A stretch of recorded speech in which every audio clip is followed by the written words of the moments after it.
आगे अब दूसरी बड़ी खबर की तरफ। भारत का 23 अरब डॉलर का फैक्ट्री प्लान उम्मीदों के मुताबिक प्रदर्शन नहीं कर रहा है। इस योजना में करना क्या था? चीन की फैक्ट्रियों को टक्कर देने के लिए अपनी फैक्ट्रियों में उत्पादन बढ़ाना था, लेकिन ये उम्मीद के मुताबिक नहीं हुआ। उत्पादन में कमी के कारण ये योजना सुस्त पड़ गई। इस प्लान के तहत भारत में बड़ी संख्या में मैन्युफैक्चरिंग यूनिट स्थापित करने की योजना थी, जिससे देश में वैश्विक मैन्युफैक्चरिंग हब के रूप में इसको विकसित किया जा सके। लेकिन परियोजना के क्रियान्वयन में देरी हुई, जरूरी संसाधनों की कमी थी, निवेशकों की रुचि सीमित थी, तमाम कारण रहे जिसकी वजह से ये प्रभावित हुई। सर, ताजा स्कीम क्या है, ताजा आंकड़े क्या हैं? ताजा स्कीम अभी अगर आप इसका रिपोर्ट कार्ड पढ़ें तो कैसी दिख रही है? शुभम, बोनस पॉइंट में हमारे जितने दर्शक वो उनको मैं बताना चाहते हैं कि हम हर रोज आपके लिए कोशिश करते हैं कि आपको उस खबर से परिचित कराया जाए जो आमतौर पर सुर्खियों से बाहर है और बहुत जरूरी है भारतीय अर्थव्यवस्था के लिए, नौकरियों के लिए, रोजगार के लिए, जीडीपी के लिए, स्टॉक मार्केट के लिए। और उसमें ये खबर है उस स्कीम को जिसे प्रोडक्शन लिंक्ड इंसेंटिव कहते हैं। भारत के इतिहास में उदारीकरण के बाद शुभम ये सबसे महत्वाकांक्षी स्कीम थी। 23 अरब डॉलर का बजट सरकार ने इस स्कीम के लिए रखा था। ये कैसे आई थी स्कीम? उसका माध्यम थे डोनाल्ड ट्रंप। डोनाल्ड ट्रंप ने अपने पिछले कार्यकाल में भारत सरकार की निर्यात प्रोत्साहन स्कीमों को डब्ल्यूटीओ में चुनौती दी थी। इससे पहले तक भारत सरकार निर्यात बढ़ाने के लिए तमाम तरीके की रियायतें देती थी, टैक्सेशन की वापसी करती थी। इन सारी स्कीमों को डब्ल्यूटीओ में अमेरिका ने चुनौती दी थी।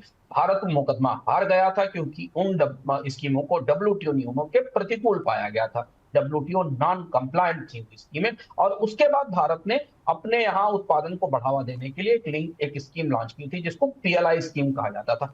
पिछले 4-5 साल के दौरान आपने 2019 के बाद इस स्कीम की चर्चा प्रतिदिन, हर हफ्ते, हर जगह बार बार सुनी होगी। ये स्कीम इतनी महत्वाकांक्षी थी। कोशिश तो थी चीन पर निर्भरता कम की जाए, जो जो चीजें हम चीन से आयात करते हैं, दुनिया से आयात करते हैं, उन्हें भारत में बनाया जाए, हार्डवेयर, दवाएं, सोलर सेल, कपड़ा, स्टील। और दूसरा ये कि निर्यात बढ़ाया जाए। तो ये तो हुई उसकी पृष्ठभूमि।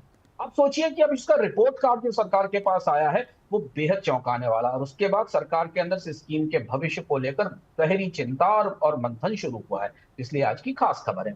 पीएलआई स्कीम की ताजी तस्वीर डेटा पॉइंट में आप देख सकते हैं। जितनी उत्पादन कंपनियां इसमें आई थी, बहुत ही कम कंपनियां आई इस स्कीम में। मैं तमाम सेक्टर में करीब करीब 16-17 सेक्टर थे जो 18 तक बढ़ा दिए गए थे। इनमें केवल 34% ने उत्पादन का लक्ष्य हासिल किया।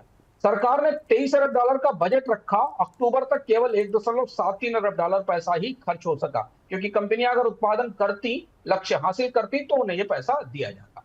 सबसे बड़ी और सबसे चौंकाने वाली बात इस स्कीम की पर जो सवाल उठा रही है वो ये है कि भारत में इकोनॉमी में मैन्युफैक्चरिंग की हिस्सेदारी को बढ़ाकर 25% करने का लक्ष्य रखा गया था। याद कीजिए, मेक इन इंडिया की घोषणा, वो बड़ा सा अभियान जिसको लॉन्च किया गया था। और उस समय कहा गया था कि इस स्कीम के बाद मेक इन इंडिया से, पीएलआई से भारतीय अर्थव्यवस्था में मैन्युफैक्चरिंग की हिस्सेदारी 25% की जाएगी, क्योंकि मैन्युफैक्चरिंग रोजगार लेकर आती है। यह कहा गया था कि कृषि क्षेत्र पर रोजगारों का दबाव बहुत ज्यादा है, वहां से लोगों को निकालकर फैक्ट्रियों में लाना पड़ेगा और फैक्ट्रियां लाने के लिए स्कीम लाई जा रही है।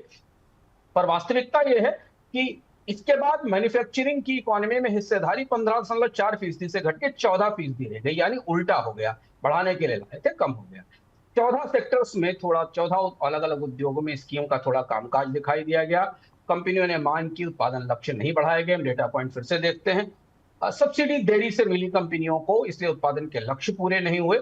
फार्मा और मोबाइल को छोड़कर बाकी किसी भी क्षेत्र में कंपनियों ने कोई अच्छा परफॉर्मेंस नहीं किया। ना तो बड़ी कंपनियां आई, ना उन्होंने बड़ा उत्पादन किया। और इसलिए इस स्कीम में अधिकांश क्षेत्रों को कंपनियों की उपेक्षा का शिकार होना पड़ा। सोलर सेक्टर में 12 कंपनियां आई जिसमें उत्पादन लक्ष्य से पूरा करने से दूर रही। तो यह है शुभम इस स्कीम का अभी तक का रिपोर्ट कार्ड, जो सरकार को परेशान कर रहा है। सर, ये रिपोर्ट कार्ड तो है, फिर अब स्कीम का आगे क्या हो सकता है, क्या लगता है आपको? अब स्कीम में को लेकर सरकार में गहरा पुनर्विचार शुरू हुआ है। इस तरीके के संकेत हमें मिल रहे हैं। पिछले साल के अंत तक इस बात पे संकेत मिलने लगे थे कि पीएलआई स्कीम अपने मौजूदा ढांचे में लंबे समय तक नहीं चलाई जा सकती। तो पहला संकेत हमें तब मिला था जब सरकार ने कहा था कि नए क्षेत्रों को इसमें नहीं जोड़ेंगे और उन क्षेत्रों पर फोकस करेंगे जहां कंपनियों ने निवेश किया या कंपनियां जहां आई हैं। तो वैसे तो 2 ही सेक्टर है केवल, मोबाइल मैन्युफैक्चरिंग और फार्मा, उसमें भी हार्डवेयर की तस्वीर हमने कल आपको बताई थी कि हार्डवेयर में भी भारत की निर्भरता आयातित कंपोनेंट्स पर बेहद ज्यादा है। हार्डवेयर में डेल के अलावा किसी बड़ी कंपनी ने भारत में कंप्यूटर हार्डवेयर बनाने की में रुचि नहीं ली। तो अब ऐसा माना जा रहा है कि इस स्कीम को मौजूदा स्वरूप में शायद जारी नहीं रखा जाएगा, इस तरीके के संकेत हैं, संभावना है।